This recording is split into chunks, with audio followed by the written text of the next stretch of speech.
जय जैन सभी को। चलिए अ, हम अपनी कक्षा प्रारंभ करते हैं तत्वार्थ सूत्र जी की। सर्वप्रथम मंगलाचरण। नमो अरिहंताणं,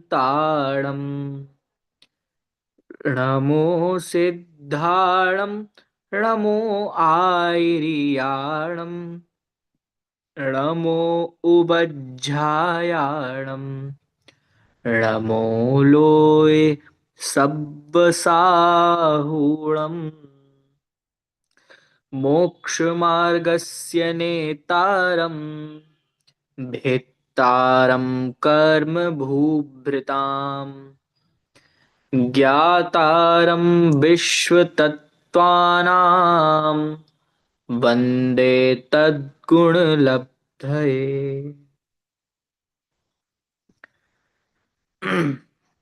आचार्य उमा स्वामी द्वारा विरचित जैन दर्शन का आधारभूत ग्रंथ, ये तत्वार्थ सूत्र जिसका नाम मोक्ष शास्त्र भी है, ये हम और आप सबके बीच में विराजमान है। और इसके माध्यम से, इसके पहले अधिकार के माध्यम से हम ये जान रहे हैं कि ये जीव या फिर सम्यक दर्शन की प्राप्ति की इच्छा रखने वाला जीव तत्वों को कैसे जानता है, वो किन किन साधनों से तत्वों को जानता है, किस किस तरीके से तत्वों को जानता है, इस बात की चर्चा हम इस पहले अधिकार में कर रहे हैं। अभी तक जितने सूत्र हुए हैं उसका हमने कल रिवीजन किया था। आज फिर से उसका रिवीजन नहीं करेंगे, उसके आगे की आज हमें चर्चा करनी है। सबसे पहले कल मैंने आपको ये कहा था कि हम दर्शन के बारे में चर्चा करेंगे। ठीक है, मैं आप में से किन्हीं दो लोगों के विचार मात्र सुनूंगा, फिर उस पे हम बात रखेंगे।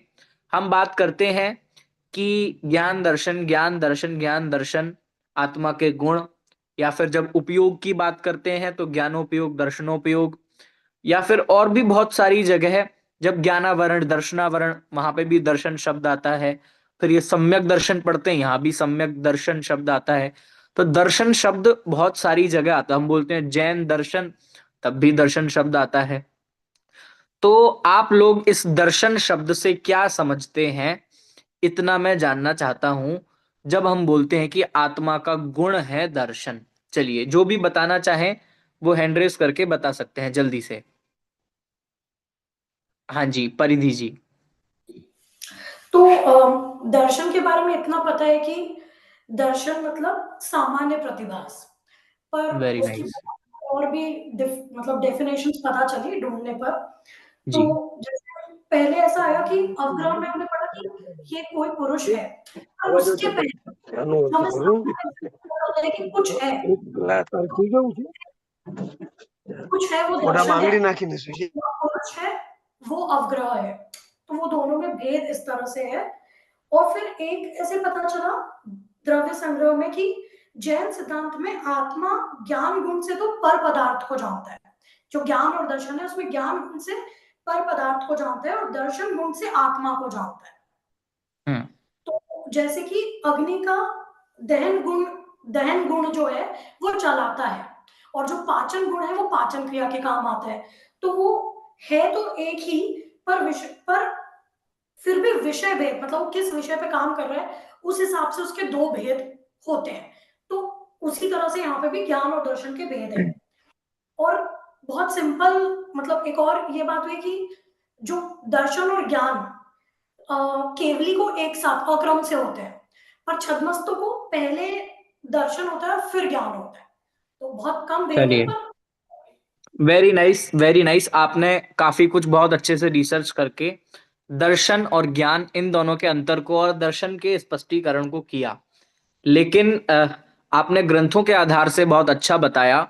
लेकिन आपको सीधा सीधा दर्शन कहने पे क्या ख्याल आता है, इस पे और थोड़ा सा विचार करने की जरूरत है।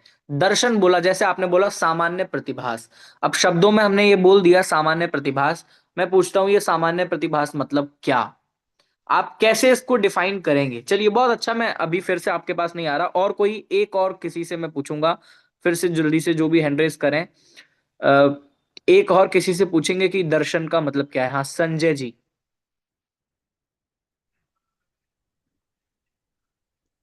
दर्शन का मतलब है कि सामान्य अवलोकन। ठीक है। दो सेंस में आता है, एक तो अवलोकन, सामान्य अवलोकन, और एक आता है श्रद्धा के। जैसे जी सम्यक दर्शन की जब बात करते हैं तो वहां तो है श्रद्धा, श्रद्धा से मतलब। और वैसे जो चलिए जहाँ हम ये बात बिल्कुल, कर रहे हैं यहाँ सामान्य अवलोकन, मतलब जैसे बहुत हमने, बढ़िया। जैसे हम्म यह मैं बताया था, हमने किसी चीज को देखा, बस देख लिया, तो हम्म। वो दर्शन है। उसको विशेष जब जानेंगे तब आगे जाएगा, ये सामान्य चलिए अवलोकन। बात करते हैं। असल में आपने जो बोला कि ईहा में था, ईहा में दर्शन नहीं है, हम समझते हैं। देखिए अब एक बार आप मेरी बात को ध्यान से सुनना। आप लोगों ने जो शास्त्रों के आधार से बात कही वो आप सबकी बहुत प्रशंसनीय है। अब हम उसका थोड़ा सा भाव जानने की कोशिश करते हैं। देखिए हमने अवग्रह को कल बहुत अच्छे से जान लिया, ठीक है, उसके बारे में चर्चा नहीं करेंगे। लेकिन ऐसी क्या चीज है जो उसके भी पहले होती हो? मतलब हम पहले दर्शन करते हैं, पहले जीव दर्शन करता है क्रम में, फिर उसके बाद ज्ञान करता है। ज्ञान मतलब अवग्रह यह अवाय धारणा छद्मस्त की अपेक्षा। मैं बताऊं, पहले इम्प्रेस होता है फिर उसके बारे में जानता है। ठीक है, ठीक है। सुनिए ध्यान से कि दर्शन का मतलब, वैसे तो जैन शास्त्रों में दर्शन का मतलब बहुत सारे अर्थों में प्रयोग हुआ है। मतलब आप जितने बार दर्शन को, जितने शास्त्रों में, जितने अलग अलग शास्त्रों में देखेंगे, आपको दर्शन शब्द का मीनिंग अलग अलग समझ में आएगा। जैसे मैं आपको एग्जांपल दूं, दर्शन माने देखना, दर्शन माने आप जिनेंद्र देव दर्शन के लिए भी यूज करते हैं।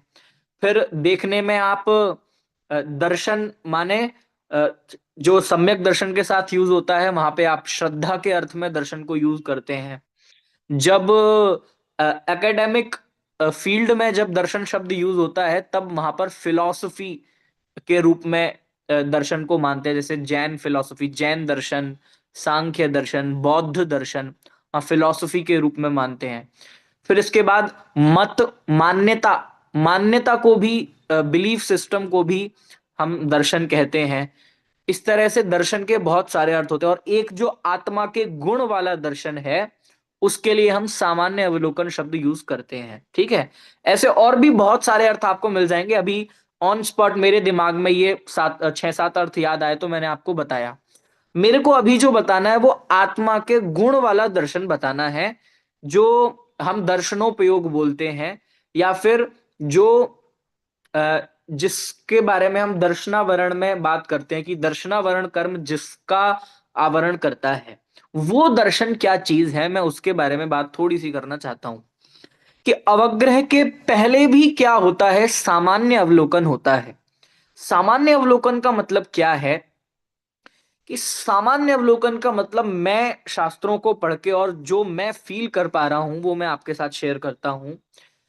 कि जो हम बोलते हैं ना कि दर्शन का मतलब देखना, ठीक है, दर्शन का मतलब देखना। तो देखना मात्र का नाम दर्शन है। आप ये समझना, जब हम किसी वस्तु के साथ फर्स्ट कांटेक्ट होता है, जस्ट कांटेक्ट, डेट सॉल्व, बस, इसके अलावा कुछ भी नहीं, कोई विकल्प नहीं कि क्या है, कैसा है, क्यों है कि नहीं है, कुछ नहीं, वस्तु को देखना बस। ज्ञान ने अभी कोई काम नहीं स्टार्ट किया। फर्स्ट कांटेक्ट का नाम मतलब सामान्य अवलोकन, बस, इसका नाम दर्शन है। नहीं तो बहुत लोग इस बारे में भ्रमित होते हैं। दर्शन माने यदि हम सीधा देखना कहें, क्योंकि छोटे बच्चों की जब पाठशाला पढ़ाई जाती है तो हम उनको बोलते हैं कि आत्मा का काम क्या है, जानना और देखना। उनको तो दर्शन शब्द भी समझ नहीं आता। तो हम सबको क्या याद रहता है कि आत्मा का क्या काम है, जानना देखना, जानना देखना। अब मैं ये पूछता हूं कि भाई ये जानना तो ठीक है, सबको समझ में आता है।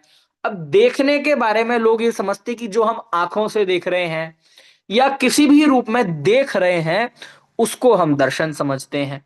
ठीक है, पहली चीज तो ये समझिए कि दर्शन सिर्फ आंखों से नहीं होता। हालांकि ये बात आपको पता होगी, दर्शन शब्द में हालांकि हम बोलते हैं देखना, और देखना काम चक्षु इंद्रिय का विशेष है, लेकिन दर्शन आंखों से होने वाले को दर्शन यहां नहीं कहा जा रहा है।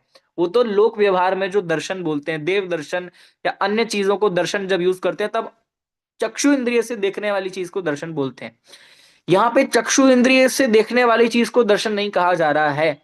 आपने देखा होगा ना कि जब हम आंखों से देखते हैं तब तो बोलते ही हैं कि मैंने देखा। आपने महसूस किया होगा, आपने, आप खुद ही बोलते हैं इस बात को। जब आप किसी चीज को छूते हैं तो आप बोलते हैं कि मैंने छू कर देखा। जब आप किसी चीज को चखते हैं आप बोलते हैं कि मैंने चख कर देखा। अब मेरे को बताओ कि वहां आंखों का क्या काम है। आपने कभी चीज को सूंघा तो मैंने इसको सूंघ कर देखा। आप हर कहीं देखा शब्द यूज करते हैं कि नहीं करते हैं? तो वो दर्शन सिर्फ चक्षु इंद्रिय का विषय नहीं है, पंचेंद्रिय का विषय है। पंचेंद्रिय और मन, हाँ, सभी से दर्शन होता है। पहली चीज तो ये। और दूसरी चीज, क्योंकि आपको मैंने एग्जांपल दिया ना, आप प्रैक्टिकली भी हर चीज में यूज करते कि मैंने ये करके देखा। भाई क्या देखा आपने? तो सिर्फ आंखों से देखने को दर्शन नहीं, पांचों इंद्रियों से दर्शन होता है। एक तो ये। दूसरी बात ये है कि दर्शन का मतलब जिस अर्थ में हम समझ रहे कि आप इसको देखकर आए, मतलब जैसे हमने बोला कि आप कुतुब मीनार को देखकर आए, कि जी हाँ कुतुब मीनार को देखकर आए, तो भाई साहब आप सिर्फ देखकर नहीं आए हैं, जानकर भी आए हैं। यदि सिर्फ देखकर आते तो वो आपको उसके अगले क्षण भी आप बता नहीं पाते कि आपने क्या देखा है। सुनना मेरी बात ध्यान से। यदि आप किसी चीज को सिर्फ देखकर आओ तो उसके एक सेकंड बाद भी आप बता नहीं पाओगे कि आपने क्या देखा। तो मैं ये कहना चाह रहा हूं कि दर्शन का देखने का मतलब है चीजों से, या केवली भगवान तो तीनों लोकों की चीजों को देख रहे हैं, उनकी रीच तीनों लोकों की चीजों तक है। तो किसी भी चीज से फर्स्ट कांटेक्ट का नाम, अभी उसके बारे में कोई भी थॉट हमारे पास नहीं है कि क्या है, कैसा है, क्यों है, नथिंग। अवग्रह तक भी नहीं। अवग्रह में तो हमने ये जान लिया था कि इंसान है, मतलब एक एग्जिस्टेंस वाली चीज तो अवग्रह में आ गई थी। बस दर्शन मतलब फर्स्ट कांटेक्ट। भाई जब तक कांटेक्ट ही नहीं होगा तो आप जानेंगे कैसे? समझ में आया? अब ये कांटेक्ट का मतलब ये नहीं है कि जरूरी है वो चीज सामने ही हो, जरूरी नहीं है, क्योंकि केवल ज्ञानी तो ऊपर बैठ के भी सब सब चीजों से कांटेक्ट करते हैं। अवधि ज्ञानी तो और भी इस दुनिया में रहकर ही दीवार के पीछे का और दूसरे क्षेत्र का देखते हैं। तो जब हम किसी चीज से फर्स्ट कांटेक्ट करते हैं इसका नाम है दर्शन। बस आप फर्स्ट कांटेक्ट के ऊपर कुछ नहीं लेना, कुछ भी नहीं। समझ में आया? तो मैंने आपको कल ट्रेन का एग्जांपल दिया था। हम जब ट्रेन में चल रहे होते हैं तो हम इतनी, मतलब यदि एग्जाम्पल के लिए आप करोड़ों चीजों का दर्शन यदि करते हो तो करोड़ों में से, कई हजारों करोड़ों में से कुछ कुछ करोड़ चीज का आप अवग्रह कर पाते हो। और मुश्किल से अवग्रह, ईहा, आवाय, धारणा तक आते आते वो दो चार चीजें रह जाती हैं। समझ में आई बात? देखो, दर्शन और अवग्रह, यदि सिर्फ दर्शन की बात करूं तो हर समय जीव दर्शन ज्ञान करता है। मतलब हर टाइम आप तो किसी चीज को एफर्ट लेस है किसी चीज को जानने के लिए, आप कुछ सोच नहीं रहे कि किसी चीज को मैं जानूं, तब भी आपका दर्शन और ज्ञान निरंतर चल रहा है। लेकिन जहां पे आप हल्का सा ईहा का एफर्ट जहां डालते हैं वो चीज याद हो जाती है, अवाय तक पहुंचते हैं, फिर उसके बाद वो चीज याद हो जाती है। लेकिन दर्शन माने जस्ट कॉन्टेक्ट टू थिंग्स, बस इसका नाम दर्शन है। ठीक है? और वो असल अर्थ में, यदि आप, हम दर्शन शब्द को बोलते हैं ना देखना, जब आप असल अर्थों में बहुत विचार कि आप सब लोग चिंतक हैं, अच्छे सोचते हैं, आप सोचिए देखने का मतलब क्या है। देखने का मतलब क्या? मतलब मोबाइल मेरे सामने रखा है तो मैंने इसको देखा, मैं यहां तक भी नहीं पहुंचा हूं कि ऐसी कुछ स्क्रीन वाली चीज, मोबाइल शब्द तो बहुत दूर की बात, कोई स्क्रीन वाली चीज है, इस पे ऐसा है, ब्लैक है, कुछ भी नहीं सोचा अभी तक। सिर्फ इतना कि कांटेक्ट, बस इसका नाम दर्शन है। ठीक है, आई होप आपको ये चीज समझ में आई और अच्छी भी लगी होगी। तो आपको थोड़ी क्लैरिटी होनी चाहिए, जिनागम में हजारों जगह दर्शन शब्द का प्रयोग है, आपको ये समझ में आना चाहिए कि कहाँ किस चीज के लिए दर्शन शब्द का प्रयोग किया है। ठीक है, दर्शन सेम होगा ना, हाँ दर्शन जी, और दर्शन और अवग्रह सेम सेम लगेगा ना, उसमें भी तो इच्छा ही जागृत होती है। नहीं नहीं नहीं नहीं नहीं नहीं नहीं, मैं यही तो समझा रहा हूं। पहले दर्शन होता है, दर्शन का मतलब है जस्ट कांटेक्ट, देखना। अब जब देखा आपने, तब इसके बाद पता चला कि ये ऐसा कुछ है। बस इतना कुछ ज्ञान होना, ये अवग्रह है या पुरुष है कि कुछ भी है, जीव है कि अजीब है, इतना ज्ञान साधारण होना ये अवग्रह है। फिर ये क्या है, मतलब ये वृद्ध पुरुष है कि छोटा है कि बड़ा है, मतलब कुछ जिज्ञासा हो जाना उसके बारे में, प्रॉपरली जानने के बारे में, वो ईहा है। फिर उस जो आपने जिज्ञासा की है उसको जान लेना और डिसाइड कर लेना, वो अवाय है। फिर इसके बाद जब हम कालांतर में भी उसको ना भूलने लायक इतना याद कर लेते हैं, उसको बोलते हैं धारणा। ठीक है, तो ये क्रम है। ज्ञान होगा तो उसके पहले दर्शन भी गारंटी से होगा ही होगा। चलिए, ये दर्शन पे थोड़ा सा डिस्कस मुझे करना था। अब हमें आज आगे बढ़ना है। हमने पढ़ लिया था मति ज्ञान का स्वरूप, हम पढ़ रहे हैं। और मति ज्ञान के स्वरूप में हमने ये पढ़ा कि तद इंद्रिय अनिंद्रिय निमित्तम, जो इंद्रिय और अनिंद्रिय यानी कि मन के निमित्त से होता है, उसको क्या कहते हैं, उसको मति ज्ञान कहते हैं। ठीक है, अब इसके बाद हमें जानना है कि इन फिर हमने ये भी जान लिया था उसके पहले कि इसके क्या क्या पर्यायवाची होते हैं। उसका 13th नंबर का सूत्र बहुत विस्तार में आप और हमने जाना और इंटरेस्ट लिया। और 15 नंबर का सूत्र भी अवग्रह या अवाय धारणा आप सबको क्लियर होगा। जिन लोगों के मेरे पास पर्सनली क्वेश्चंस आए, उनका भी मैंने अपनी बुद्धि के अनुसार समाधान करने की कोशिश की। अब हम बढ़ रहे हैं 16th नंबर के क्वेश्चन पे। अभी तक हमने ये जान रहे थे कि मति ज्ञान कैसे वर्क करता है, मति ज्ञान की क्या क्वालिटीज हैं, वो किस तरीके से वर्क करता है, ये 15th नंबर के सूत्र तक हमने पढ़ा। अब मति ज्ञान का ऑब्जेक्टिव बेस्ड डिस्क्रिप्शन 16th सूत्र से आ रहा है, मतलब कि वो किन किन पदार्थों को जानता है, इस आधार पे ही उसके बहुत सारे भेद हो जाते हैं। ठीक है, अब देखना, ये आप और हमारा मति ज्ञान है, किसी तीसरे की बात नहीं चल रही है। मतलब हमें तो इस चीज में और 3 गुना इंटरेस्ट आना चाहिए कि हम और आप जिस टेक्निक का यूज करते हैं जानने के लिए, हम उसी की बात कर रहे हैं। अभी तक तो हमने ये जाना कि हम कैसे कैसे चीजों को जानते हैं, हमने मति स्मृति संज्ञा चिंता भी निबोध, कितने तरीकों से हम चीजों को जानते हैं ये देखा था। 16th नंबर के सूत्र में हम किन किन चीजों को जानते हैं, आइए देखते हैं। मैं सूत्र पढ़ रहा हूं, आप लोग रिपीट कीजिएगा। बहु बहुविध क्षिप्राणि श्रितानुक्त ध्रुवाणाम सेतराणाम, बोलिए।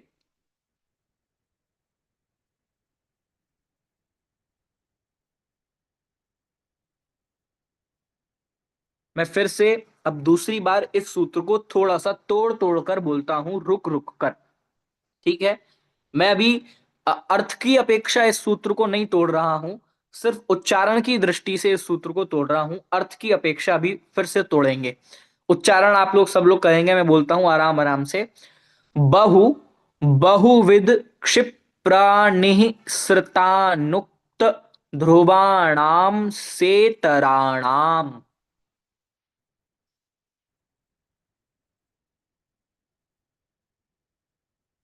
चलिए, आप लोग बाद में भी इसकी प्रैक्टिस करना बोलने की। अब इसको हम अर्थ की दृष्टि से तोड़ते हैं।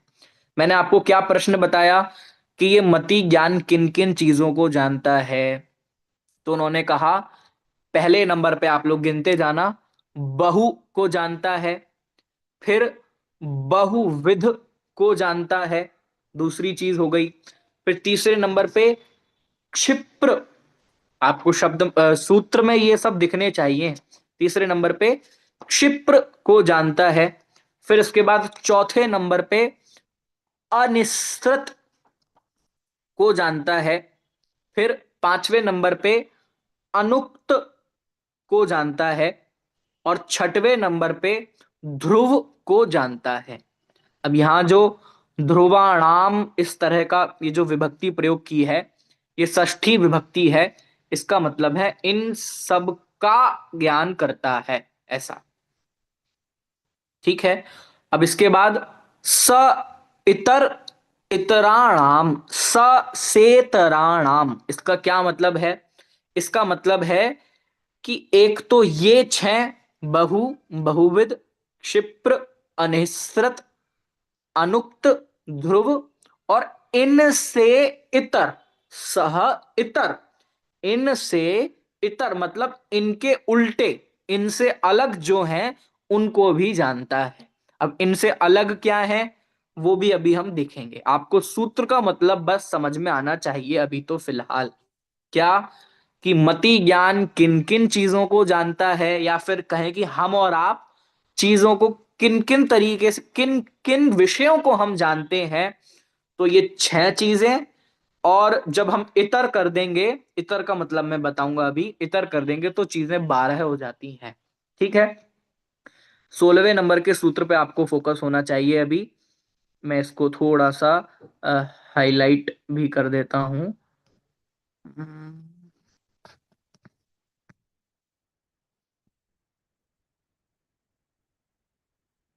हम्म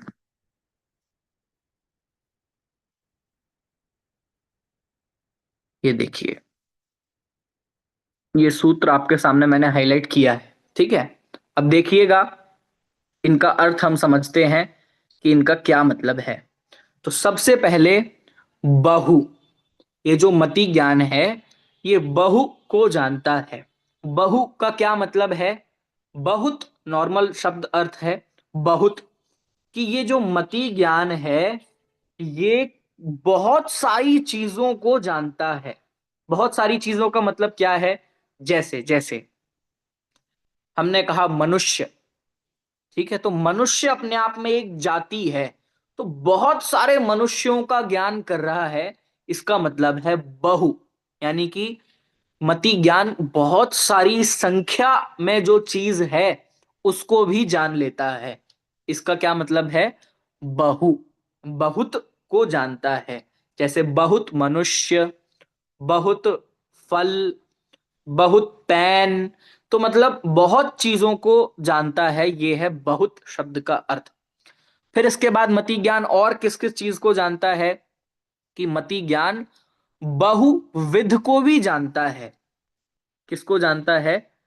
मति ज्ञान बहुविध को भी जानता है। बहुविध का मतलब क्या है? कि बहुत प्रकार की चीजों को भी जानता है। एक क्वालिटी तो ये हुई कि वो बहुत को जानता है, बहुत चीजों को जानता है। मतलब उसकी किसी की संख्या की दृष्टि से बात करें कि ये 100 लोगों को जान रहा है, या अलग अलग किसी भी दृष्टि से यदि बात करें तो बहुत को जानता है। बहुविध का मतलब क्या हुआ? कि ये बहुत प्रकार की चीजों को जानता है। जैसे जब बहुत को जानेगा तो कैसे?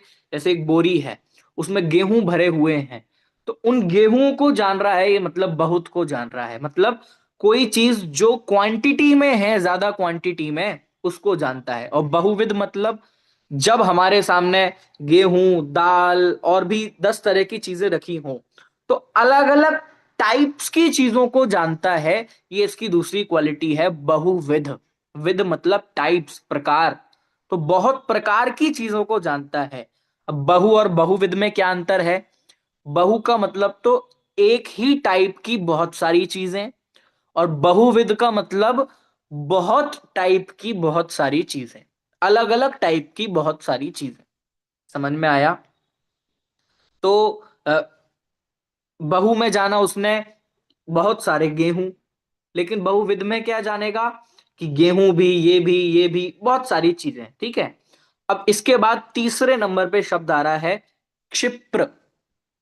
तीसरे नंबर पे क्या शब्द आया है? क्षिप्र। क्षिप्र का मतलब होता है शीघ्रता।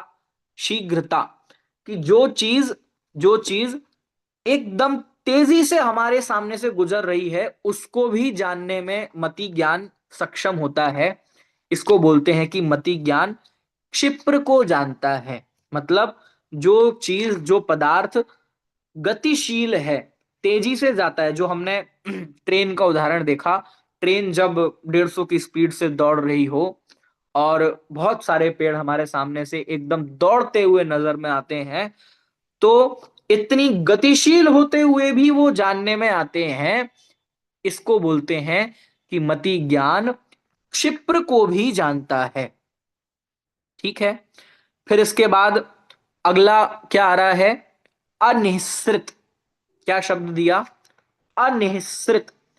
निश्रित का मतलब होता है एकदम स्पष्ट, क्लियर, निकला हुआ। निश्रित माने निकला हुआ, और अनिश्रित मतलब छिपा हुआ। अनिश्रित का मतलब छिपा हुआ। मतलब जैसे जो नदी के अंदर हाथी डूबा हुआ है और वो नहा रहा है, और हाथी के ऊपर हाथी पूरा छिपा हुआ है, और हमें कुछ थोड़ा सा अंश हाथी का दिखाई देता है पूरा छिपा हुआ।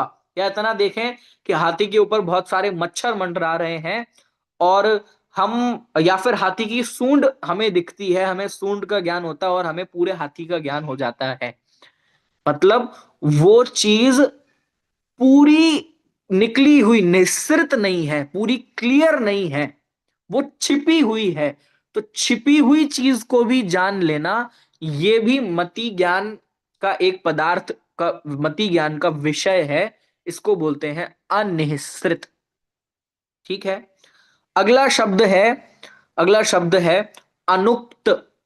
अनुक्त, अनुक्त माने सीधा सीधा आप समझ पा रहे हैं, अनुक्त का मतलब जो कह दिया गया उसको जानना, और अनुक्त का मतलब जो कहा नहीं गया वो भी जान लेना, वो अनुक्त है। इसका क्या एग्जाम्पल है? इसका एग्जाम्पल ये है कि जब हम, किसी ने कहा ओम और हमने समझ लिया पंच परमेष्ठी, किसी ने कहा ह्रीम, हमने समझ लिया 24 तीर्थंकर, किसी ने कहा अ, किसी ने कहा कि, अब मैं थोड़े लौकिक एग्जाम्पल देता हूं। जैसे जैसे जब व्यंग करते हैं, व्यंग, तो अ, आप, कोई व्यक्ति यदि अपने आप को बहुत मानी अभिमानी समझ रहा हो और अपने ही गुणगान गा रहा हो, तो हम उसको व्यंग में बोलते हैं कि तुम तो प्रधानमंत्री हो। तो अब आपने बोला तो प्रधानमंत्री है, यानी कि आपने शब्दों से तो उसकी तारीफ की है कि भाई तुम तो प्रधानमंत्री हो, लेकिन उसको वहां पर अपनी निंदा दिखती है कि देखो मेरे को व्यंग करके मेरी निंदा कर रहे हैं। अब शब्दों में तो इतना अच्छा शब्द यूज किया है, और आप क्या बोल रहे हो कि मेरी निंदा कर रहे हैं। कहने का मतलब, जो कहा गया है, जो उक्त है, उसके पीछे का क्या इंटेंशन है, उसके पीछे का क्या अभिप्राय है, उसको जान लेना, इसको बोलते हैं अनुक्त। कोई भी मान लो किसी को आंख मार दी, अब आंख मारने का क्या मतलब है? अब यहां स्पष्ट प्रकट तो इतना ही है कि आंख मारी है। अब उसके आंख मारने का क्या अनुक्त कारण है, उस अनुक्त को, अभिप्राय को समझ लेना, वो अनुक्त के अंदर आता है। ये भी मति ज्ञान को जान लेता है। कोई भी संकेत, चिन्ह, क्रिया, प्रतिक्रिया, कैसी भी कोई भी चीज जब, जो कही नहीं गई है, स्पष्ट बोली नहीं गई है, बस उसके अनुक्त को जानना, तब भी उसके बारे में अभिप्राय में जान लेना, उसको कहते हैं अनुक्त। फिर इसके बाद ध्रुवाणाम शब्द क्या है? कि ध्रुव को जानना, ये भी मति ज्ञान की क्वालिटी है। ध्रुव को जानने का सीधा सीधा मतलब क्या है? जो टिका हुआ है। क्षिप्र में तो जो स्पीड से जा रहा था उसको जान रहा था। ध्रुव का मतलब सीधे सीधा जो टिका हुआ है, ध्रुव है, हिलने हिलने वाला नहीं है, अचल है, उसको कहते हैं ध्रुव। अब मतलब चिरकाल तक अनादि निधन अवस्थित रहने वाली चीज है, उसको कहते हैं ध्रुव। अचल रूप से रहने वाली चीज, जैसे एग्जाम्पल के तौर पे पर्वत का ज्ञान होना, तो ध्रुव को जानना, ये भी, पर्वत टिका रहता है ना हजारों सालों तक, या इस तरह की कोई भी चीजें जो ध्रुव रहती हैं, हिलती डुलती नहीं है, ध्रुव। ठीक है, आई आई होप आपको ये 6 चीजें समझ में आई। बहु, बहुत चीजें, बहुविध बहुत टाइप्स की, बहुत प्रकार की चीजें। क्षिप्र मतलब कोई जो बहुत स्पीड से हमारे सामने से निकला उसको जानने की क्वालिटी। फिर अनिश्रित मतलब छिपी हुई चीज को, जो चीज हमारे सामने एकदम क्लियरली प्रकट नहीं है उसको भी जान लेने की क्वालिटी, ये क्या है, ये क्षिप्र है। और फिर उसके बाद अनिश्रित, वो सॉरी ये अनिश्रित है, छिपी हुई चीज को जानने की क्वालिटी ये अनिश्रित है। फिर अनुक्त मतलब जो कहा नहीं गया है उसको भी जान लेना, वो अनुक्त है। जैसे हमने किसी ने हमसे पूछा कि खाना खाओगे, तो हमने कुछ बोला नहीं और बस इतना कर दिया, ऐसे सर हिला दिया बस। तो क्या क्या उत्तर हुआ, अब बोला ही नहीं तुमने हाँ कि ना बताओ तो, अरे भाई सर हिला दिया, इसका अनुक्त ये है कि हाँ खाएंगे। समझ में आया। और ध्रुव का मतलब बताया, जैसे पर्वत आदि अचल बहुत काल तक स्थायी रहने वाली चीजों को जानना। अब ये सेतरा नाम का क्या अर्थ है, इसको जान लेते हैं। चलिए अ, हम्म, इसको मैं स्क्रीन से हटा देता हूं। चलिए, अब ये सेतरा नाम का क्या अर्थ है, आपको इन 6 चीजों में तो कोई डाउट नहीं है, किसी को हो तो आप पूछ सकते हैं, बहुत स्पष्ट है। इसके पहले तो हम मति ज्ञान की क्वालिटीज जान रहे थे। इस सूत्र में किन किन ऑब्जेक्ट्स को जानता है इसके बारे में हमने जाना। ठीक है, अब ऑब्जेक्ट्स की क्वालिटी जान रहे हैं कि कितनी क्वालिटीज के ऑब्जेक्ट्स को वो जान रहा है। अब मैं तो सेतरा नाम का मतलब समझा रहा हूं। सेतरा नाम मतलब स इतर, इतरा नाम मतलब उसके अलग विपरीत चीजों को भी जानता है। विपरीत चीजें मतलब आप लोग ही बताएंगे। जैसे बहु को जानता है, बहु मतलब बहुत, तो इसके उल्टा क्या होगा कि वो एक को जानता है। ठीक है, यदि बहुत चीजों को जान सकता है तो एक को भी जानता है। ठीक है, अब बहुविध का मतलब क्या होता है कि बहुत प्रकार की चीजों को जानता है। और एक विध माने एक प्रकार की चीजों को जानता है। ठीक है, फिर उसके बाद अ, अगला आया था क्षिप्र, मतलब जो चीज बहुत स्पीड से गमन कर रही है। जैसे कोई जलधारा है और वो झरने से पानी बह रहा है, तो बहुत स्पीड से वो पानी बह रहा है, तो उसको जान लेना वो क्या है, क्षिप्र। और कोई चीज, जैसे कोई कछुआ चल रहा है, तो कछुए को चलते हुए जानना यानी कि अक्षिप्र। अक्षिप्र मतलब धीमी गति से चलते हुए किसी चीज को जानना, वो क्या है, अक्षिप्र। फिर इसके बाद अगला क्या था, अनिश्रित मतलब जो छिपा हुआ है, गूढ़ है। जैसे पानी में डूबा हुआ हाथी, मैंने आपको बताया। ठीक है, अब हाथी कितना बड़ा होता है, और तब भी एक जरा से अंश को 2-4 इंची की सूंड भी यदि दिख रही हो तो हम हाथी को जान सकते हैं। इसको बोलते हैं अनिश्रित का ज्ञान। फिर उसके बाद अगला आया था अनुक्त, सॉरी अनिश्रित का उल्टा क्या होगा, निश्रित। उसका उल्टा क्या होगा, निश्रित मतलब साक्षात जो चीज स्पष्ट है, जो क्लियर है। आप कह देंगे कि जो जल से बाहर निकला हुआ हाथी है उसको उस रूप में जानना, वो निश्रित है, मतलब जो एकदम क्लियर है, निकला हुआ है, सामने है। फिर इसके बाद आया था उक्त, सॉरी अनुक्त। अनुक्त पढ़ा था हमने। अनुक्त मतलब कि जो कहा नहीं गया उसको भी जान लेना, इशारों के माध्यम से उससे जो कहा जा रहा है उसके अभिप्राय को जान लेना। किसी ने ऐसे कर दिया तो इसका मतलब वो उसका विरोध कर रहा है, मना कर रहा है, ये जान लेना, ये क्या है, अनुक्त। और इसका उल्टा क्या होगा, उक्त, कि जो कहा है, किसी ने कहा कि नहीं मैं नहीं खाऊंगा, इसको जानना, ये उक्त है, मतलब कह दिया गया है। ठीक है, फिर उसके बाद 12वें मतलब 6 नंबर पे हमने पढ़ा था ध्रुव। ध्रुव को जानता है, जैसे पर्वत आदि। अब अध्रुव को जानता है, जो चंचल है, जो विनाशीक है, ऐसी चीजों को भी जानता है। जैसे बिजली आदि को जानता है, या और भी किसी ऐसी चीज को जो क्षणिक है, तुरंत विनाशीक है, ऐसी चीजों को जानता है, यानी कि अध्रुव अनित्य को जानता है। ठीक है, तो अब ये 6 चीजें जब उल्टी इनकी 6 चीजें भी गिनी जाएंगी तो कितनी हो गई, 12। इस प्रकार ये जो मति ज्ञान है, ये सूत्र बता रहा है कि ये 12 चीजों का जो ज्ञान करता है ये 12 चीजें मति ज्ञान के ऑब्जेक्ट्स हैं। समझ में आ रही है बात आप सभी को? किसी को कोई प्रश्न तो नहीं है? आप लोगों को इंटरेस्ट तो आ रहा है? चलिए, अच्छी बात है। इंटरेस्ट बहुत बड़ी चीज है। जब हम किसी भी चीज को बहुत बड़े ग्रंथ का अध्ययन करने बैठते हैं, शुरू की एक आध क्लास में तो बहुत उत्साह होता है, क्योंकि हमारी जानने की इच्छा बहुत तीव्र होती है। लेकिन जैसे जैसे बढ़ते जाते हैं तो कभी कभार हम अपना डिसिप्लिन खो देते हैं, अपना आलस्य के कारण या कैसे भी। तो चीज में इंटरेस्ट बने रहना बहुत अच्छी बात है और बना भी रहना चाहिए। तो ये मति ज्ञान के जो 12 पदार्थों को वो जानता है, 12 तरीके से 12 तरह के पदार्थों को जानता है, ये हमने इसमें देखा। एक बार इन सब के नाम हम पढ़ देते हैं। बहु और एक, बहुविध और एकविध, क्षिप्र और अक्षिप्र, निःसृत और अनिःसृत, फिर उक्त और अनुक्त, और ये हो गए 10, और लास्ट में ध्रुव और अध्रुव। तो इस तरह ये 12 पदार्थों के नाम यहां दिए।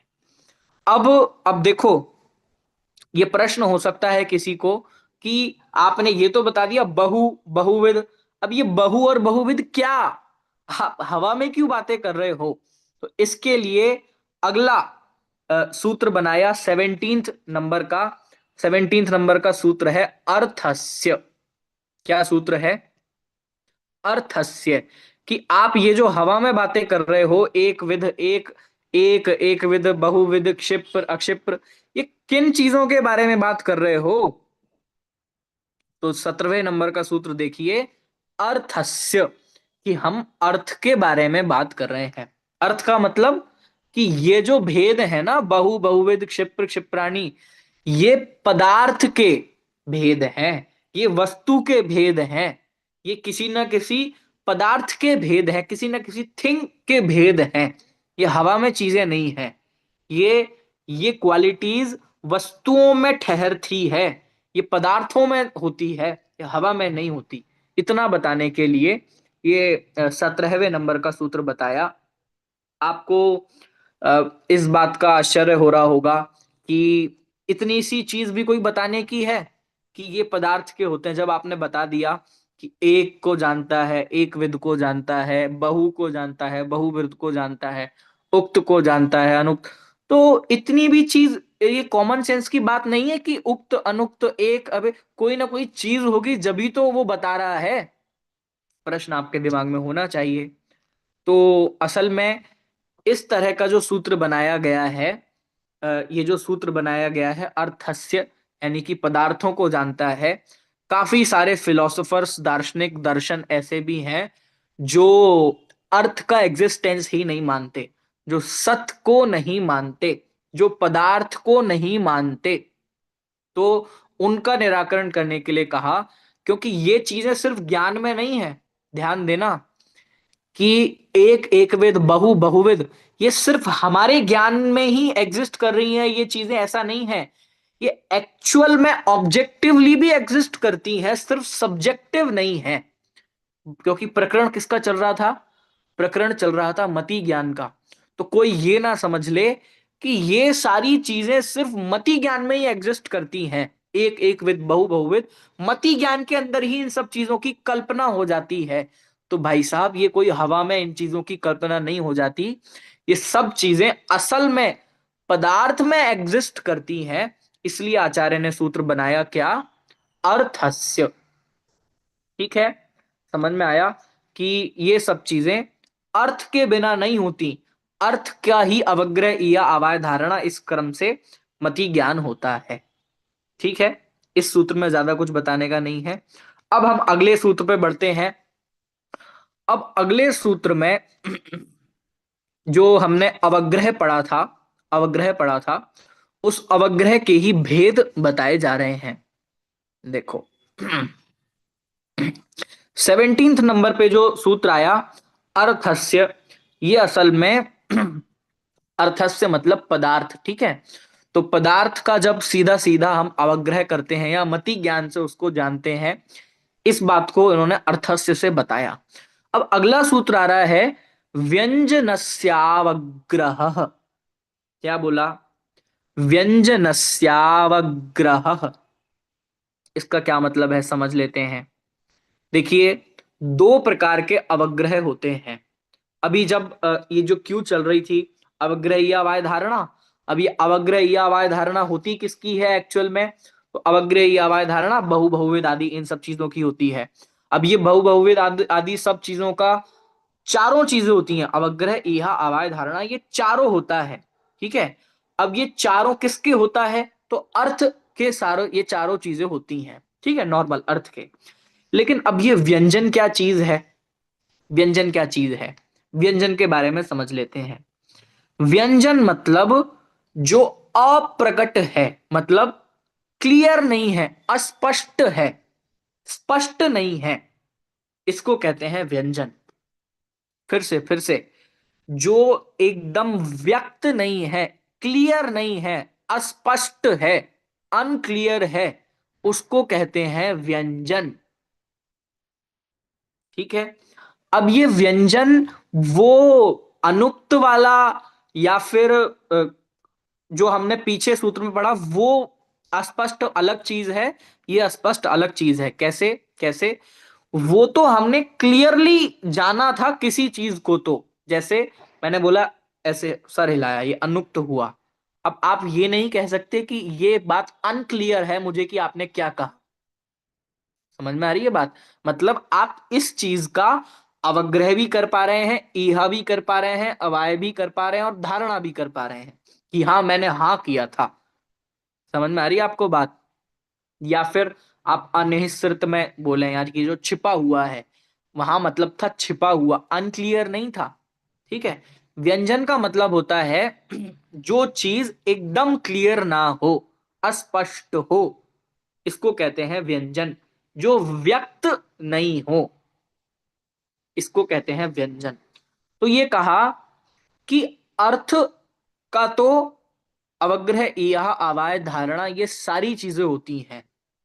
ठीक है, लेकिन व्यंजन का सिर्फ अवग्रह होता है। पॉइंट टू बी नोटेड कि व्यंजन का मतलब आपको समझ में आया। व्यंजन का सिर्फ अवग्रह ही होता है। अवग्रह मतलब कि किसी चीज का फर्स्ट कांटेक्ट के बाद ये जान लेना कि ये पुरुष है, ये पैन है, या जो भी है। ठीक है, तो ये चीज आपको दिमाग में एकदम क्लियर, क्रिस्टल क्लियर होनी चाहिए कि अवग्रह दो प्रकार के होते हैं। एक तो अर्थावग्रह और एक व्यंजनावग्रह। अर्थावग्रह के बाद अर्थ के तो अवग्रह या अवाय धारणा चारों होते हैं, लेकिन व्यंजन का सिर्फ अवग्रह ही होता है। समझ में आया?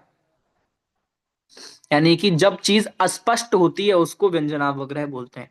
अब थोड़ा सा और क्लैरिफिकेशन की जरूरत है, वो क्लैरिफिकेशन मैं आपको 19th सूत्र के बाद करूंगा। ठीक है, 19th सूत्र के बाद इसका और बहुत अच्छे से मैं आपको व्यंजन और अर्थ का क्लैरिफिकेशन करूंगा, क्योंकि उसमें और अभी अपेक्षित चर्चा आनी है। 19th सूत्र आपके सबके सामने है, पढ़ते हैं। न चक्षुरनिंद्रियाभ्याम, क्या कहा? फिर से सूत्र को पढ़ेंगे, आप सब लोग रिपीट करेंगे। न चक्षुरनिंद्रियाभ्याम। ठीक है, चलिए, मैं ये समझ के पढ़ा है सूत्र कि आप सबके सामने ग्रंथ तो किसी ना किसी रूप में रखा है। ठीक है, चाहे आप जिनेंद्र अर्चना हो या कोई भी ऐसी पुस्तक हो जहां पे पाठ के रूप में भी लिखा हो, तो वो भी रख सकते हैं। अब इसका क्या मतलब है? न मतलब नहीं, चक्षु, चक्षु मतलब चक्षु इंद्रिय, और फिर इसके बाद अनिंद्रियाभ्याम। अनिंद्रिय का मतलब क्या बताया था मैंने? बताइए कोई भी। अनिंद्रिय का मतलब मन। मन। मन। ठीक है, तो सूत्र का क्या मतलब मन। हुआ? सूत्र का मतलब मन। क्या हुआ? न मतलब नहीं, चक्षु अनिंद्रियाभ्याम मतलब चक्षु और मन से नहीं। ये तो सूत्र का मतलब हुआ, ये तो सिर्फ सूत्र का मतलब हुआ। ठीक है, अब इसका क्या मतलब क्या अभिप्राय है, तो हमें पीछे सूत्र पे जाना पड़ेगा। पीछे सूत्र में क्या बोला, व्यंजनस्यावग्रहः, मतलब ये जो व्यंजन का अवग्रह है, व्यंजनावग्रह है, ये चक्षु यानी कि आंख और अनिंद्रिय मन से नहीं होता। मैं जानबूझ के चीजों को बहुत आराम आराम से बोल रहा हूं।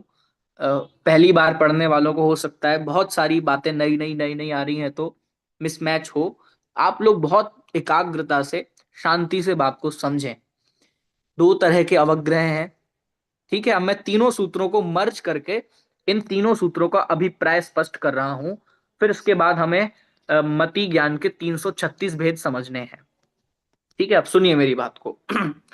सबसे पहले बात क्या आई कि किसी भी चीज को जानने के लिए अवग्रह इहा अवाय धारणा होता है, ठीक है। आप लोग मेरी तरफ समझना, आपको एकदम पूरी चीज आपके आंखों के सामने दिखेगी। आप सब लोग एकाग्रता से बस सुनना। मति ज्ञान जब हम करते हैं तो अवग्रह इहा अवाय धारणा होता है, लेकिन जब हम अवग्रह करते हैं तो अवग्रह दो तरीके के होते हैं। एक अवग्रह तो वो जो अर्थावग्रह होता है, यानी कि क्लियरली स्पष्ट रूप से अवग्रह होता है।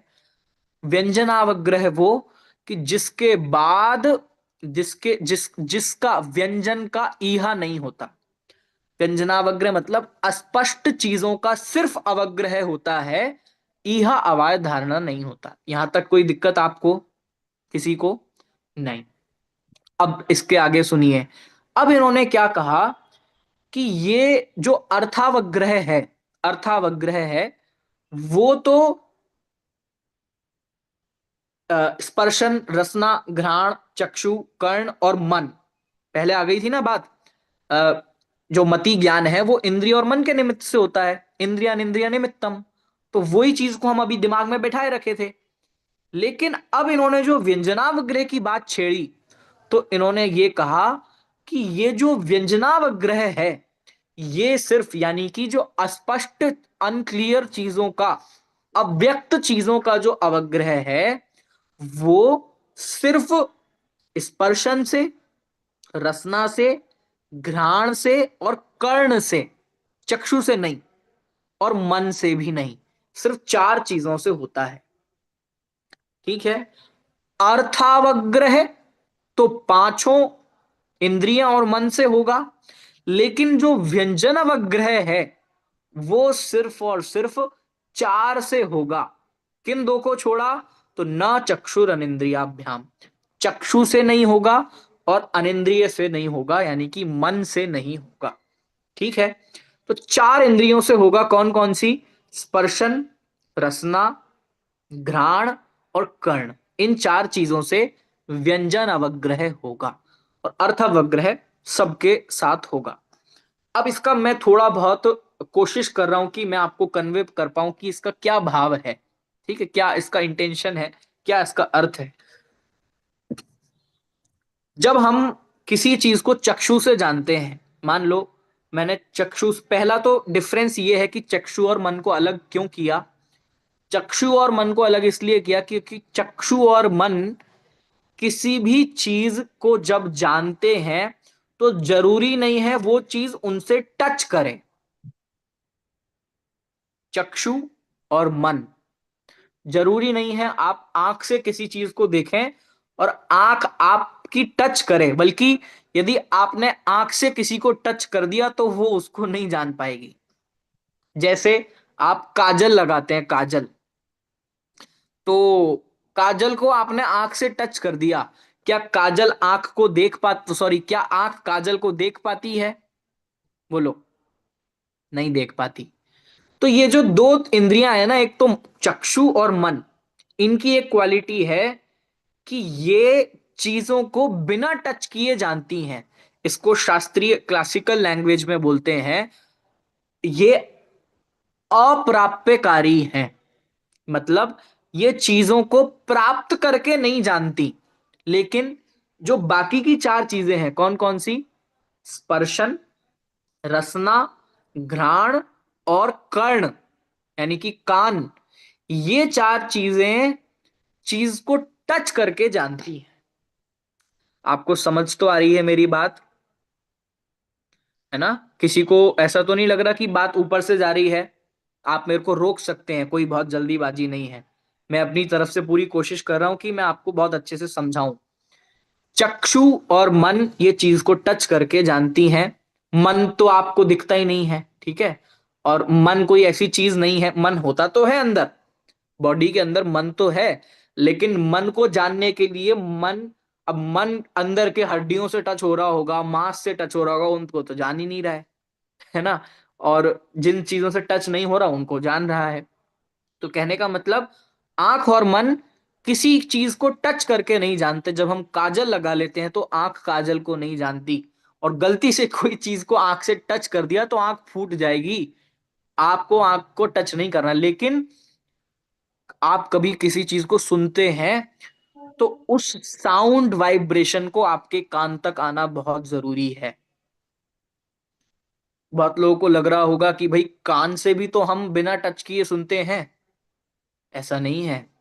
जो शब्द के परमाणु हैं, साउंड के परमाणु हैं, यदि आप में से किन्हीं लोगों ने साइंस को पढ़ा हो तो वहां साउंड चैप्टर में ये चीज बहुत अच्छे से पढ़ाई जाती है कि किस तरीके से साउंड की रेज कान तक आती हैं और कान उनको सुनता है। समझ में आया? और एक एक सीमा तक हम उसके बाद सुनना बंद कर देते हैं, ठीक है? तो कान भी, कर्ण इंद्रिय भी तभी चीज को जानती है जब वो चीज टच करे आके, वो शब्द, वो साउंड कान तक पहुंचे। नाक उसी चीज को सूंघती है जब वो स्मेल के परमाणु नाक तक आए। लेकिन आंख की जितनी रेंज है वो वहां तक देखती है, उसको टच करने की जरूरत नहीं है, ठीक है? तो आंख और इन अनिंद्रिय को अलग क्यों रखा? न चक्षुर अनिंद्रियाभ्याम, तो इसलिए इनको अलग रखा। एक चीज।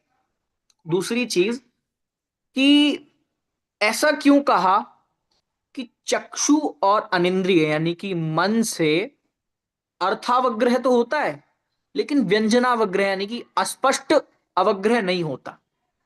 इसका क्या मतलब है, ये समझ लेते हैं। कि आप जब चक्षु से किसी को देखेंगे, ध्यान देना, चक्षु से किसी के देखने पर, जैसे इंसान को देखा तो चक्षु से देखा है तो आपको पता ही चल गया ना इंसान है। आपने चक्षु से किसी चीज को देखा तो अब इसके बाद आपको सोचने विचारने की एफर्ट्स की जरूरत नहीं है। लेकिन आपके सामने इंसान आया और हमने उसको सिर्फ टच करा दिया तो यहां पे पहले व्यंजनावग्रह होगा, क्योंकि आपको टच करने से ये पता नहीं चला कि वो इंसान है कि नहीं। फिर से आंख से, चक्षु से आपने जब किसी चीज को जाना तो डायरेक्ट अर्थावग्रह हुआ, व्यंजनावग्रह की जरूरत ही नहीं पड़ी, क्योंकि क्लियरली जान लिया उसने। लेकिन जब आपने किसी चीज, आपकी आंख काम नहीं कर रही है, आपने टेस्ट किया किसी चीज को, रसना इंद्रिय से जाना, तो पहले आपको टच, मतलब जब आपने टेस्ट किया तो एट फर्स्ट टाइम आपने ये डिसाइड नहीं कर लिया कि आपने क्या खाया। आपको वो चीज अनक्लियर रही कि हाँ कुछ खाया, लेकिन अनक्लियर है क्या खाया। फिर इसके बाद जब थोड़ा सा सेंस आपका काम करता है, यानी कि अर्थावग्रह काम करता है, तब आप ये जानते हैं कि आपने क्या खाया है, मीठा खाया है कि क्या खाया है कि कैसा खाया है। हालांकि ये व्यंजनावग्रह कब हुआ, अर्थावग्रह कब हुआ, ये हम और आपके एक्सपेरिमेंट का विषय नहीं है। क्या बोला मैंने? दर्शन, अर्थावग्रह, व्यंजनावग्रह, ईहा, अवाय, धारणा, ये चीजें इतनी स्पीड से होती हैं, इतनी स्पीड से होती हैं कि ये हमारे और आपके, हम ऐसे पकड़ नहीं सकते किसी चीज को कि हाँ अब देखो ये मेरे सामने कुर्सी आई तो अब इसका व्यंजनावग्रह हो रहा है, अब अर्थावग्रह हो रहा है, अब देखो ईहा हुई। ऐसा नहीं, इतनी स्पीड से ये चीजें हमारे ज्ञान में काम करती हैं कि हम उसको पकड़ नहीं पाते हैं। लेकिन जब गहराई से विचार करोगे तो आपको समझ में आएगा कि हाँ स्टेप्स तो यही हैं, ठीक है? अभी बात चल रही है व्यंजनावग्रह पे। व्यंजनावग्रह चक्षु और मन का नहीं होता, क्योंकि ये दोनों किसी चीज को टच करके नहीं जानते, ये दूर रह के ही चीज को जानते हैं। अब आपने जब किसी चीज को टेस्ट किया तो उसका पहले व्यंजनावग्रह होगा, फिर अर्थावग्रह होगा। जब आपने किसी चीज को सुना तो उसका पहले व्यंजनावग्रह होगा, फिर अर्थावग्रह होगा। लेकिन जब आपने आंख के निमित्त से किसी को जाना तो डायरेक्ट अर्थावग्रह होगा। जब आपने मन से आपने हमारे मंदिर, आप रोज मंदिर जाते हैं और मंदिर में भगवान की मूर्ति को देखते हैं, और अभी आपने मन से बिना वहां जाए बैठे बैठे मन से उस भगवान की मूर्ति को जाना, तो आपने डिस्क्रिटली उस भगवान की मूर्ति तक जान लिया। पहले ये नहीं हुआ कि थोड़ा अनक्लियर था फिर हमने भगवान की मूर्ति को जाना, क्योंकि मन तो इंटेंशनली जिसको जानना चाहता है जान लेता है ना। समझ में आया? लेकिन जब आपकी आंख बंद कर दी जाए और मन भी काम ना करे, तब आपने किसी गर्म चीज को छुआ तो आप उसको पहली बार में ये नहीं जान लेते कि ये क्या है। समझ में आया? इसका नाम है अस्पष्ट, अनक्लियर व्यंजनावग्रह। हाँ परिधि जी बोलिए। सो कुछ क्वेश्चंस है, जैसे कि क्या हमेशा व्यंजनावग्रह के बाद अर्थावग्रह होगा ही, या ऐसा भी हो सकता है कि कोई चीज का सिर्फ हाँ व्यंजनावग्रह होकर बिल्कुल रह जाए? बिल्कुल, जरूरी नहीं है, जरूरी नहीं है कि व्यंजनावग्रह के बाद अर्थावग्रह हो ही हो। ऐसा जैसा अवग्रही अवय धारणा में है ना, वही चीज सेम इसके साथ है। अच्छा, तो जरूरी नहीं है, पर नहीं। हो भी सकता है। हाँ ओके। और जो दर्शन उपयोग है वो तो पहले होगा ही, वो चाहे पहले हो फिर। गई, वो तो जस्ट फर्स्ट कांटेक्ट, बस कांटेक्ट का नाम दर्शन, मतलब देखने मात्र का नाम दर्शन है। व्यंजनावग्रह मतलब हमें इतना भी कुछ नहीं हुआ कि कुछ अनक्लियरली समझ में आया हो, इतना भी कुछ नहीं, बस कांटेक्ट, जस्ट कांटेक्ट, बस ये दर्शन है। और और एक क्वेश्चन ये है कि कभी कभी कोई चीज बहुत तेजी से निकल जाती है, इतनी हम्म तेजी से कि जैसे हमने दर्शन में बोला कि कुछ है, क्या है वो हम्म। पता नहीं चला, कुछ है, तो वो तो चक्षु इंद्रिय से ही हो रहा है। तो पर उसमें फिर भी हम व्यंजनावग्रह नहीं बोलेंगे उसमें, क्योंकि हमें तो पता नहीं अब चला हाँ कि बिल्कुल बिल्कुल बिल्कुल। अब वैसे तो आप ये डिसाइड नहीं कर पाओगे कि ये दर्शन हुआ है कि फिर व्यंजनावग्रह हुआ है। अब देखना, असल में आप मुझसे यदि पूछो कि कोई चीज बहुत तेज सामने से निकल गई, आप अभी ये पता नहीं कर पाए कि वो क्या थी, मतलब आप उसका कलर, साइज कुछ भी पता नहीं कर पाए कि क्या थी, लेकिन वो एक तो उसका फर्स्ट कांटेक्ट हो गया, और एक अनक्लियर कुछ जो इमेज उसकी हमारे सामने गारंटी से बनी है। मैं क्या बोल रहा हूं, उसकी अनक्लियर इमेज हमारे सामने गारंटी से बनी है, उस अनक्लियरनेस को यहां पे व्यंजनावग्रह, अव्यक्त, अव्यक्त वो व्यक्त नहीं हो पाई, और यदि हमने थोड़ा भी उसके बारे में जान लिया तो वो क्षिप्र में चला जाएगा, क्षिप्र अवग्रह, या मतलब उसके आगे पहुंच जाएगा। ठीक है? तो हालांकि हम और आप भी इसको समझने की कोशिश मात्र कर रहे हैं, ये इतनी फास्ट प्रक्रिया है कि हम इसको एकदम हाथ पे रख के नहीं दिखा सकते कि देखो ये है व्यंजनावग्रह। हम तो शास्त्रों में जो हमने शब्द पढ़े हैं, उन शब्दों को पढ़कर एक्सप्लेन करने की कोशिश कर रहे हैं कि ये है व्यंजनावग्रह। ठीक है? हालांकि आप लोगों की क्लास का टाइम 1 घंटे का ही है, लेकिन मैं माफी के साथ आपकी क्लास हर बार ही 10-15 मिनट एक्स्ट्रा ले लेता हूं, क्योंकि एक विषय को पूरा करना बहुत जरूरी होता है, और इसमें आप सब लोगों का इंटरेस्ट भी कारण होता है। आप सब लोग इतना इंटरेस्ट से सुनते हैं, तो मेरा भी मन करता है कि मैं जो बात कह रहा हूं कम से कम उसको तो पूरी बहुत अच्छी तरह स्पष्ट कर दूं, भले ही 5-7 मिनट एक्स्ट्रा लग जाए। चलिए, तो इसी तरह मैं अभी फिलहाल ये मति ज्ञान का टॉपिक पूरा करके ही अगले 5-7 मिनट में क्लास को एंड करेंगे। सूत्र आगे नहीं पढ़ रहे हैं। जो 20वें नंबर का सूत्र, हमने 19वें नंबर के सूत्र तक बात कर ली है, जिसमें मति ज्ञान के भेदों की चर्चा आई है।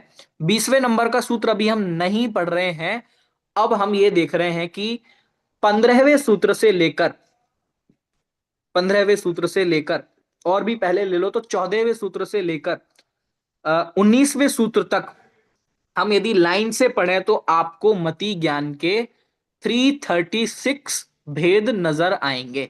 आइए मैं आपको बताता हूं कैसे। यदि आप, फिर से रिपीट करता हूं बात को, 14th नंबर के सूत्र से 19th नंबर के सूत्र तक आप यदि पढ़ेंगे तो आपको 336 मति ज्ञान के भेद नजर आएंगे। आइए वो कैसे हैं, मैं आपको एक बार सूत्र सामने रखता हूं, फिर उसमें से बताऊंगा कि 336 भेद कहां से आए। ठीक है। हो सकता है कि आप सब लोगों में से बहुत लोगों की कैलकुलेशन बहुत मजबूत हो। जो पुराने लोग होते हैं उनकी कैलकुलेशन बहुत मजबूत होती है, तो वो एक बार में जान लेते हैं, और नहीं हो तो आप कैलकुलेटर भी सामने रख सकते हैं। ठीक है, चलिए। तो सबसे पहले जो 14वें नंबर पे था, क्या है, 6 चीजें हो गई, 5 इंद्रियां और 1 मन। ठीक है, 6 चीजें हो गई, 5 इंद्रियां और 1 मन। अब इसको 15वें सूत्र से मिलाओ। 15वें सूत्र से जब मिलाओगे तो अवग्रह, ईहा, आवाय, धारणा। तो जैसे 5 इंद्रियां हैं तो स्पर्शन से अवग्रह, ईहा, आवाय, धारणा। फिर रसना से यानी कि जीभ से अवग्रह, ईहा, आवाय, धारणा। फिर कर्ण से अवग्रह, ईहा, आवाय, धारणा। एक बहुत इंटरेस्टिंग फैक्ट मैं क्लास के एंड में बताऊंगा, अभी तो आप समझ लीजिए। फिर इसके बाद घ्राण से अवग्रह, ईहा, आवाय, धारणा। फिर चक्षु से, और ऐसे ही कर्ण से, और ऐसे ही मन से।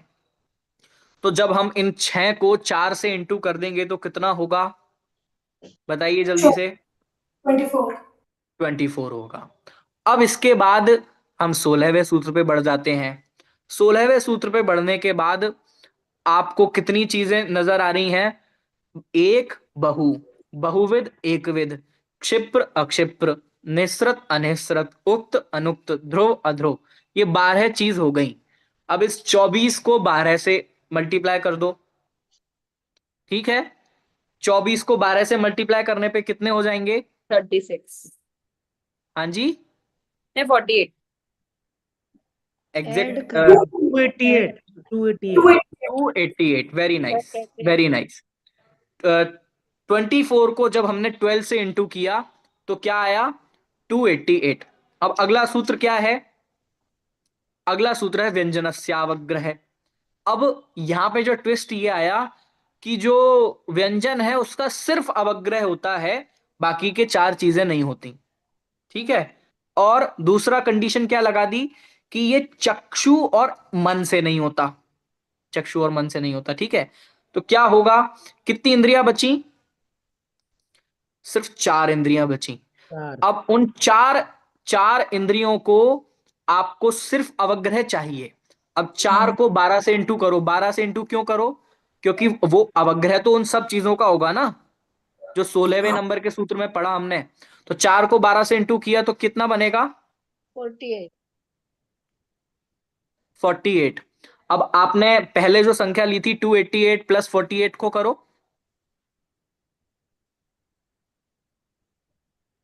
336। 336। ठीक है, तो सामने से उत्तर आया, इसका मतलब मैं समझता हूं कि आपको ये 336 समझ में आ गए हैं। फिर भी मैं आपको स्क्रीन पर ये 36 भेद लिखे हुए दिखा रहा हूं। एक मिनट, हाँ, स्क्रीन पर लिखे हुए ये 336 भेद मैं दिखा रहा हूं। मैंने एक ग्रंथ से इसका स्क्रीनशॉट लिया है, ये देखिए, आपको एकदम क्लिस्टर क्लियर ये 336 भेद समझ में आने चाहिए। देखो, सबसे पहले उन्होंने कहा अवग्रह, ईहा, अवाय, धारणा। ठीक है, अब अवग्रह के 2 भेद हो गए, व्यंजनावग्रह और अर्थावग्रह। लेकिन अवग्रह होगा तो 12-12 चीजों का ही। ठीक है, लेकिन जब व्यंजनावग्रह होगा तो वो 4 ही इंद्रियों के माध्यम से होगा, यानी कि स्पर्शन, रसना, घ्राण और कर्ण, मन और चक्षु से नहीं होगा। तो जब हमने 4 को 12 से इंटू किया तो 48 यहां पे नीचे आंसर आ गया। फिर जब अर्थावग्रह होगा तो वो स्पर्शन, रसना, घ्राण, चक्षु, कर्ण, ये 5 इंद्रिय और मन से 6 चीजों से होगा। तो जब 6 को 12 से इंटू करोगे तो 72 आंसर आएगा। फिर इन 12 चीजों की ही 6 चीजों के माध्यम से ईहा होगी, मतलब 6 इंद्रिय और मन के माध्यम से बहुविध आदि 12 पदार्थों की ईहा भी होगी। फिर इन 12 पदार्थों की ही अवाय भी होता है 6 इंद्रिय और मन के माध्यम से। तो इस तरीके से फिर धारणा भी होती है। तो अर्थावग्रह, ईहा, अवाय और धारणा, इनके 72 72 72 72 मिला के 288 बन जाते हैं। और जब इन 288 को व्यंजनावग्रह के 48 भेदों के साथ प्लस करते हैं तो इस तरह 336 भेद मति ज्ञान के हो जाते हैं। ठीक है, तो आपको ये जान के मजा आना चाहिए कि हमारा मति ज्ञान एक अपेक्षा तो अनंत पदार्थों को जानता है, एक साथ नहीं क्रम से, लेकिन यहाँ पे मोटा मोटा 336 भेद उसके गिनाए हैं। ठीक है, मति ज्ञान के 336 भेद हैं। चलिए अब मैं एक क्वेश्चन ड्रॉप करके हो सकता है मैं इस क्लास में इसका आंसर ना दूं तो ज्यादा अच्छा रहे, लेकिन पहले मैं क्वेश्चन तो ड्रॉप कर देता हूं। क्वेश्चन ये है कि जब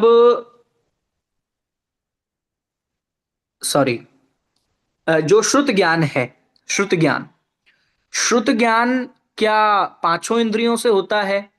श्रुत ज्ञान की बात तो हम कल करने वाले हैं, तो ये क्वेश्चन को अभी मैं नहीं रख रहा हूं। इस क्वेश्चन को भी यहीं पे ड्रॉप कर रहे हैं। अभी तो 336 भेदों की जो बात करी, मेरे दिमाग में जो बात थी वो एग्जैक्ट अभी क्लिक नहीं कर रही है जो मैं बताने वाला था। इसी से रिलेटेड कुछ बात थी, कोई बात नहीं, हम अगली क्लास में करेंगे। एग्जैक्ट जो मैं बात अभी बताने वाला था वो मेरे दिमाग में एकदम प्रॉपरली क्लिक नहीं कर रही है। ठीक है, हाँ आ गई बात याद आ गई। देखिए, जब हमने किसी चीज को जैसे रसना इंद्रिय से चखा, ठीक है, तो पहले दर्शन होगा, फिर उसका अवग्रह हो गया। ठीक है, अब रसना इंद्रिय से ईहा और अवाय कैसे होगा ये बताओ। क्वेश्चन समझ में आया मेरा? जो जैसे स्पर्शन, रसना, घ्राण, मैं पांचों इंद्रिय की बात करता हूं, मन को छोड़कर मैं पांचों इंद्रिय की बात करता हूं। आपको क्वेश्चन स्पष्ट होना चाहिए तो अच्छा लगेगा कि जब हमने 5 इंद्रिय से किसी चीज का दर्शन कर लिया, ओके बात, अवग्रह कर लिया, ठीक है चलो यहां भी मान लिया। ईहा मतलब क्या था कि उसको जानने की इच्छा हमने व्यक्त की, ठीक है, आगे जानने की। फिर अवाय की वो क्या है उसका प्रॉपरली डिसीजन कर लिया। और धारणा मतलब उसको याद कर लिया। ठीक है, अब मैं ये पूछ रहा हूं कि यहां जो 336 हमने भेद पढ़े, तो जैसे स्पर्शन इंद्रिय का देखें, स्पर्शन इंद्रिय संबंधित जब भेद पढ़े तो अवग्रह स्पर्शन इंद्रिय, फिर ईहा स्पर्शन इंद्रिय से धारण, अवाय स्पर्शन इंद्रिय से धारणा स्पर्शन इंद्रिय से, 4 भेद यहां पे हो गए और 12 चीजों के। मैं ये पूछ रहा हूं कि इन स्पर्शन आदि 5 इंद्रियों से ईहा, अवाय और धारणा कैसे होगा? आप में से कोई इस बारे में बोलना इंटरेस्टेड हो तो बताइए। हाँ जी। हाँ जी बोलिए। अभी अभी अभी हम कुछ पदार्थ पे लेते हैं, अगर हमने सीरा खाया और मुझे दिखता नहीं है, मैंने स्पर्शन से पता किया, तो जैसे ही मुझे टेस्ट पता चलता है ईह का, तो कई बार होता है हमको पता चल जाता है कि हमने मूंग की दाल का सीरा खाया। ठीक है। ठीक है। और ठीक है। दूसरा, जब हम अवाय की बात करते हैं, तो कई बार उसका विस्तृत ज्ञान हमको धीरे से होने लगता है। मतलब ये चलिए कोई मैं नहीं, आपको हाँ रसना ठीक है, इंद्रिय के परिप्रेक्ष्य में बता रहा हूँ। हाँ रसना, ठीक है, क्योंकि चलिए सुनिए अब। यही हाँ ये हाँ, ओके परसेप्शन हो गया ओके। दर्शन के साथ।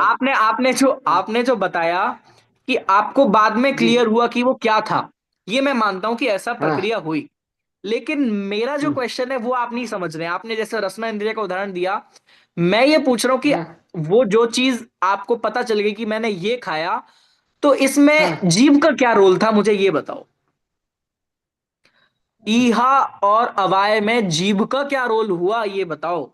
ये तो आपने मन से सोचा ना, ईहा तो मन से हुई ना, हाँ जीभ ने थोड़ा ना हाँ इच्छा की। बोलिए, हाँ हाँ। आपको क्वेश्चन समझ में आ रहा है मेरा? हाँ परिधि जी।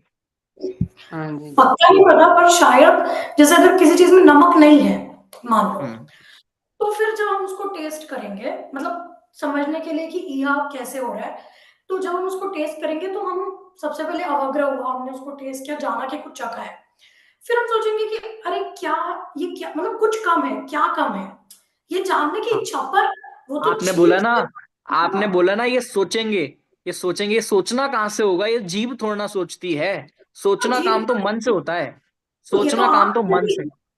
ये तो चक्षु हाँ इंद्रिय में भी है सेम चीज। हाँ, बिल्कुल बिल्कुल, मेरा क्वेश्चन आपको ये क्लिक होना चाहिए कि अवग्रह तक तो हम मान लेते हैं, ठीक है, कि जो जो इंद्रिय से अवग्रह हो रहा है वो ठीक है, लेकिन ईहा अवाय और धारणा, स्पेशली धारणा बोलो, धारणा करने में जीभ का कहाँ रोल है, मुझे ये बताओ। कर्ण इंद्रिय का धारणा में कहाँ रोल है? है तो ना, एक्चुअल, जैसे कि अगर जीव ना हो तो हम हम्म, मन से थोड़ी ना किसी चीज को जान पाएंगे। मान लो जीभा ही कट गई, तो बिल्कुल फिर नहीं हो पाएगा ना, ना ईहा हो पाएगा, बिल्कुल है, ना बिल्कुल। फिर तो, ना धारणा फिर तो हो पाएगी। नहीं नहीं, फिर तो अवग्रह ही नहीं हो रहा है ना, फिर तो अवग्रह ही नहीं हो रहा, उसकी बात ही, मतलब क्वेश्चन ही खड़ा नहीं होगा, फिर तो अवग्रह ही भी नहीं होगा यदि आपके पास जीभ कटी हुई है तो। समझ में आ रहा है? तो आपको इसमें कंफ्यूजन होने की जरूरत नहीं है। ये बात ही वैसे मैं सिर्फ क्वेश्चन तक ही एंड करूं तो ज्यादा अच्छा है, क्योंकि असल में ये चीज के बारे में कहीं मेरे को पढ़ने में आया, तब मेरे को ये बात क्लिक हुई कि ऐसा भी कुछ सोचा जा सकता है। तो इसका सीधा आंसर यही है कि हाँ, ये बात बिल्कुल सही है कि ईहा अवाय और धारणा, इन तीन चीजों में मन का बहुत बड़ा रोल है। हाँ, ये बात नहीं नहीं। सही है कि स्पर्शन इंद्रिय से यदि आप अवग्रह करते हो, ईहा अवाय धारणा, ये तीनों चीजें आप स्पर्शन इंद्रिय के विषय पर, बेस पर करते हो, लेकिन हम उसका विषय, मतलब जैसे हमने किसी को टच करके जाना तो वो स्पर्शन इंद्रिय का विषय है, इस अपेक्षा हमने कहा कि ईहा स्पर्शन इंद्रिय या अवाय स्पर्शन इंद्रिय, धारणा स्पर्शन इंद्रिय। लेकिन यदि आप उसमें एक्टिव रोल की बात करो तो उसमें मन का भी ईहा अवाय और धारणा में बहुत बड़ा रोल है एक तरह से। ठीक है, और भी इस बारे में हम सोच सकते हैं, विचार कर सकते हैं। बातें अनलिमिटेड हैं, आप जितना चिंतन करो, जितना सोचो, उतना चीज अनलिमिटेड है। हमें तो महिमा आनी चाहिए ज्ञान की, कि ज्ञान हमारा जो टेक्निकलिटी है, ज्ञान कितना जोरदार काम करता है और कितनी चीजों को काम जानता है, कैसे कैसे जानता है। तो ये बहुत बड़ी चीज है। बातें मेरे दिमाग में भी इतनी घूम रही हैं कि जितनी बात की जाए उतनी कम है। आपको क्वेश्चन हो सकता है कि निगोदिया जीव को कैसे मति ज्ञान होगा। हाँ, अवग्रह अवाय धारणा आप निगोदिया जीव में लगाओ, मतलब ये सब चीजें मैं आप लोगों के विचार और चिंतन के लिए छोड़ रहा हूं। आप और भी बहुत वाइड फील्ड में जाके इसको सोच सकते हैं। एक निगोदिया कैसे सोचता होगा, उसका क्या अवग्रह अवाय धारणा, उसके पास मन भी नहीं है, उसके पास तो स्पर्शन के अलावा कुछ नहीं है। आप इन 336 हम्म। वेदों में से, 336 वेदों में से ऐसा भी इनका विभाजन कर सकते हो कि जो निगोदिया है उसको कितने भेद लगेंगे, हम और आपको कितने भेद लग रहे हैं, जिसके पास चक्षु और मन है ही नहीं उसको कितने भेद लगेंगे, जिसके पास चार इंद्रिय यानी कि चक्षु इंद्रिय है, चार इंद्रिय जीव है, उसको कितने भेद लगेंगे। तो आप थोड़ा प्रैक्टिस इस तरह से भी कर सकते हैं, लेकिन अभी कक्षा में हम इसको नहीं लेंगे। नेक्स्ट क्लास से, अभी तक ये पूरा हुआ हमारा 19th नंबर के सूत्र तक मति ज्ञान। आपको कोई प्रश्न हो, मैं आपको ये कहूंगा कि आप 19th नंबर के सूत्र तक एकदम कम से कम 10 बार इन 19 सूत्रों को पढ़ लें और अर्थ में ध्यान रखते हुए पढ़ें, और फिर मति ज्ञान के स्वरूप पर विचार करें। कोई प्रश्न हो तो हफ्ता भर आपके पास है, आप मेरे को प्रश्न भी भेज सकते हैं। मैं भी इंटरेस्टेड रहूंगा आपके साथ किसी भी रूप में चर्चा करने के लिए। और नेक्स्ट क्लास से हम विदाउट एनी रिवाइंड हम श्रुत ज्ञान के स्वरूप पे बढ़ेंगे 20वें नंबर के सूत्र से। हाँ जी, परिधि जी। एक छोटी सी बात है जो अभी आपने बोला, उससे तर्क से तो सिद्ध हो जाता है कि मन, मतलब मन का जरूर रोल है, पर ये इंद्रियों के से ही हो रहे हैं, क्योंकि अगर हम 5 इंद्रिय से पहले वाले सारे जीवों को देखें, तो अगर हम ये नहीं मानेंगे कि इंद्रियों से ये हो रहा बिल्कुल है, तो फिर बिल्कुल, तो उनमें मति ज्ञान होगा उनको ही कैसे, नहीं, बिल्कुल बिल्कुल, है तभी ना? मैंने कहा कि मैं इसका एकदम डिस्क्रीट आंसर अभी आपको नहीं दे रहा हूं। मुझे भी और हम सबको ही इस बारे में बहुत विचार करने की जरूरत है। मैंने तो आपको एक एक्स्ट्रा रूप में मेरे जो विचार आया वो मैंने आपके सबके सामने रखा। इसका एकदम क्लियर क्रिस्टल आंसर हमें और सोचने की जरूरत है, और मेरे को और भी क्लियर होगा तो मैं नेक्स्ट क्लास में जरूर इस बात को और भी अधिक क्लियर करूंगा। लेकिन आपको, मेरा तो अभी का जो उद्देश्य था वो आपको क्वेश्चन आप तक पहुंचाना था, ये जिज्ञासा आपके अंदर हो जाए कि हाँ ऐसा भी कुछ है, तो हम इस पे आगे चर्चा करेंगे। और वैसे तो नेक्स्ट क्लास से हम श्रुत ज्ञान पे बात करेंगे। श्रुत ज्ञान का क्या स्वरूप है, ये भी बहुत ज्यादा कंफ्यूजिंग है लोगों के लिए।